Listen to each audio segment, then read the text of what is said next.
Hey guys, it's Emily. Welcome back to another video. Today we're going to be talking about a simple checklist that you can use to find the best move in defensive chess positions. Now, I hope you all watched my last video where we talked about a simple method you can use to find tactics and attacks against your opponents.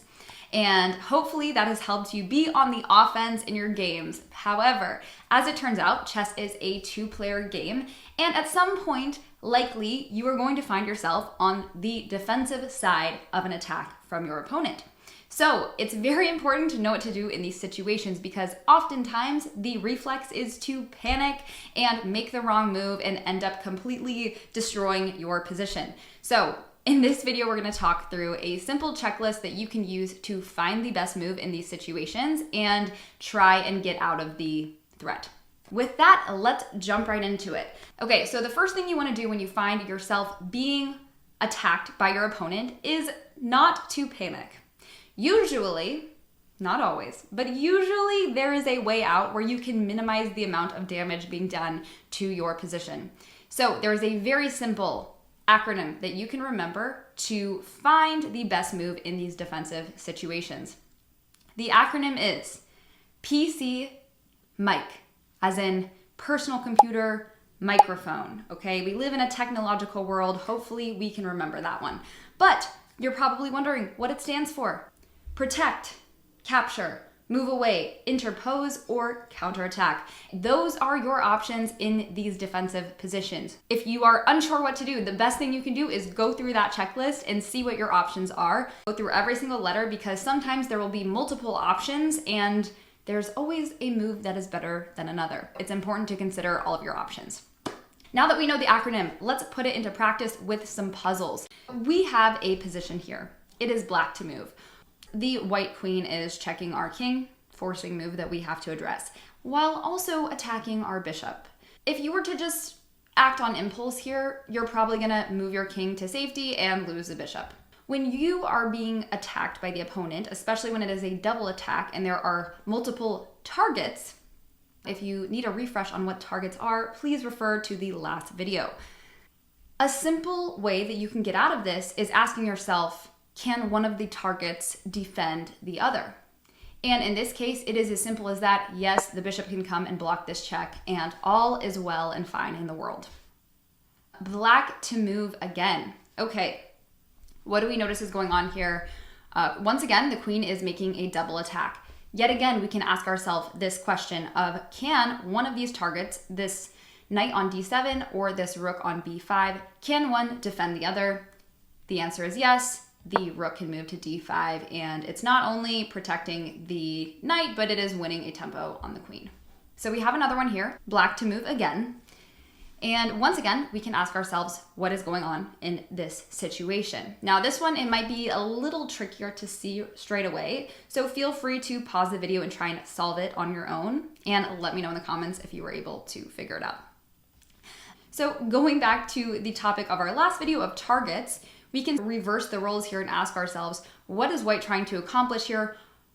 What are white's targets? And we might notice, ooh, our king is not very safe. It's just chilling in the middle of the board, able to be attacked from multiple angles.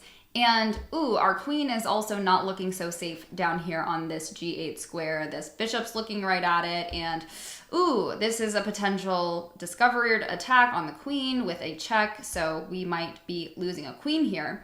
And the other thing that we have to notice, which is arguably more important, is that white has a mating threat.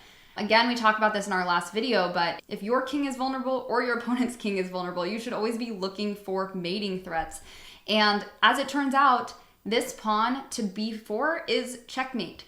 So now that we understand the two threats being made, black needs to come up with a solution. And this is where, again, we can look at these two targets and say, can one of the targets defend the other? And in this case, the answer is yes. The queen comes over to b8, defending this square, and this discovered attack on the queen is no longer available. Black to move again. So we are in check by this white queen, and this white queen is also attacking our knight. Now, this one, it's not as simple as saying, can one of these targets defend the other? Because the knight can't block this check, right? The knight's not getting all the way over here where it will be protected. If it goes here, we lose it. If it goes here, we also lose it. So that's not an option. So this is where our handy dandy checklist comes into play. And if we remember what the checklist is, the first thing is, can we protect? No, we're already in check, so that's done. Can we capture? Nope, we can't capture the queen. Wish we could. Can we move away? We can move the king away, but then we're losing our knight. So hopefully there's a better option. Can we interpose? Ooh, this is interesting. So actually, there are two pieces that can come to this e6 square and block this check from the queen. One is right and one is wrong. We could come in here with the bishop. We are defending. We're also attacking the queen, but then we're going to lose this knight. A better move is queen to e6. It's defended by the bishop and it also protects this knight. The check is evaded and our knight is safe. Okay, we have a position here. It is white to move.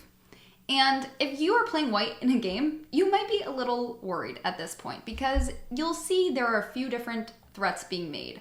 This knight is attacking this rook on d1, and this rook is attacking our knight on e7. Feel free to pause the video and try and solve it on your own. Now, let's go through our checklist and see what we can do here. Can one of these targets protect the other? No. The only option would be this rook to d7 move, and that doesn't work because this bishop is here. Okay, so scratch that one off. Can we capture either of these pieces? No, we cannot. Can we move these pieces away? We can, but then we just end up losing a knight, so that doesn't work. Can we interpose? Nope, these are on two different sides of the board. That's not going to work either. So that leaves the final C in our acronym, which stands for counterattack. What can white do here as a counterattack to save the position? Again, let's refer to our previous video of targets to try and figure out what the solution here is. We notice that this black king is unsafe. That should ring some alarm bells in our head. Maybe we have an attack against the king. Maybe we have a mating threat we can make. Well, do we have any checks? Yes, we do, but we end up losing a knight. That is the only check we have at the moment. But again, seeing that our king is unsafe, we can ask ourselves, can we threaten checkmate? And the answer is yes. So if we were to make two moves with white, what would be mate? And the answer is, if we could get this bishop to this f6 square, that would be checkmate.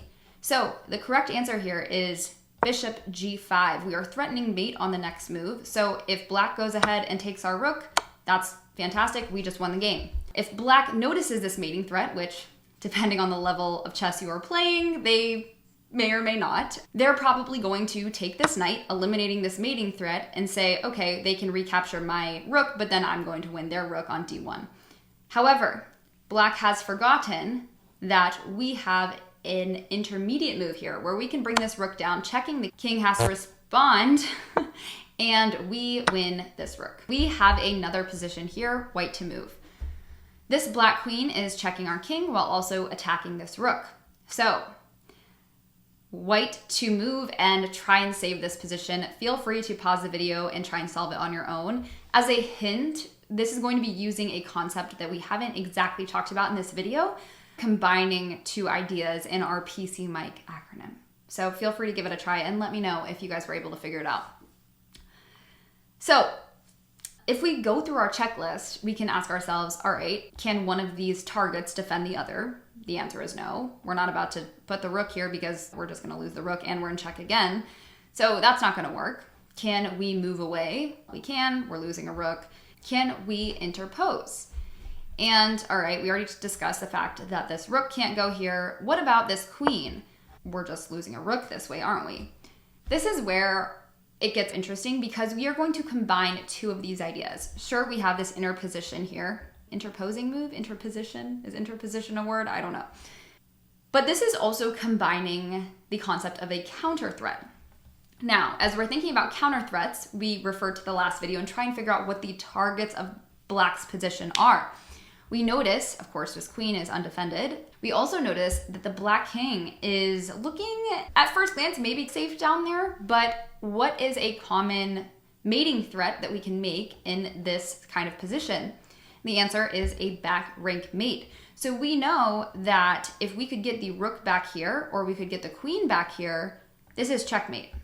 So in this case, moving this queen to g3 is not only blocking this check, but it's also threatening checkmate on b8. So if black goes ahead and takes this rook, then we win the game.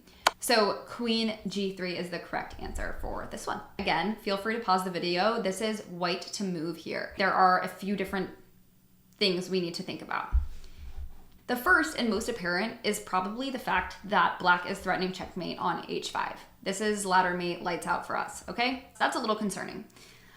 However, if we look at this position as a whole, what do we notice? We are up 8 points in material.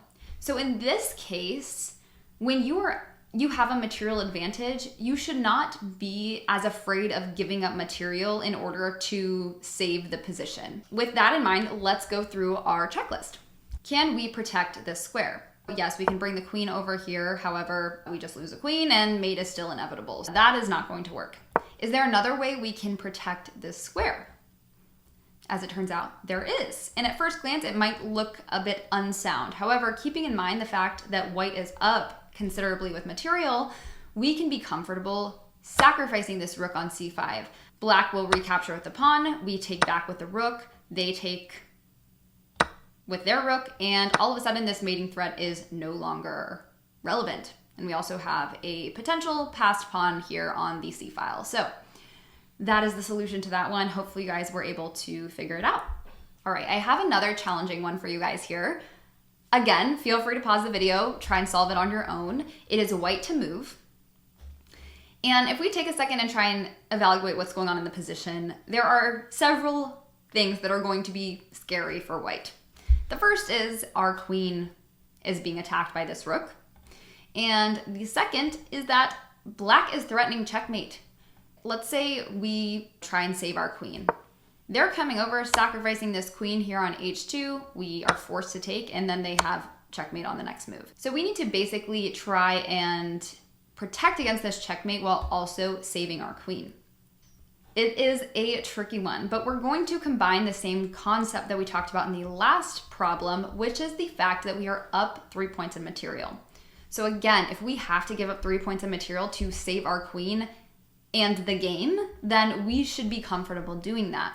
The other thing to keep in mind is that we don't have any time. If we're coming with a counterattack towards black, it needs to be incredibly forcing because otherwise we are losing the game on the next move. So what is the most forcing move we can make? We can check the king with this knight on f5. And you might say, isn't that just losing a knight? Now we have this intermediate move where we can check the king and all of a sudden they have to move, and now this mating square is defended. So this mating threat is no longer relevant. Yes, we lost our knight, but the position is now equal, which certainly beats the alternative. Let me know if you guys were able to solve it. That one was a little challenging.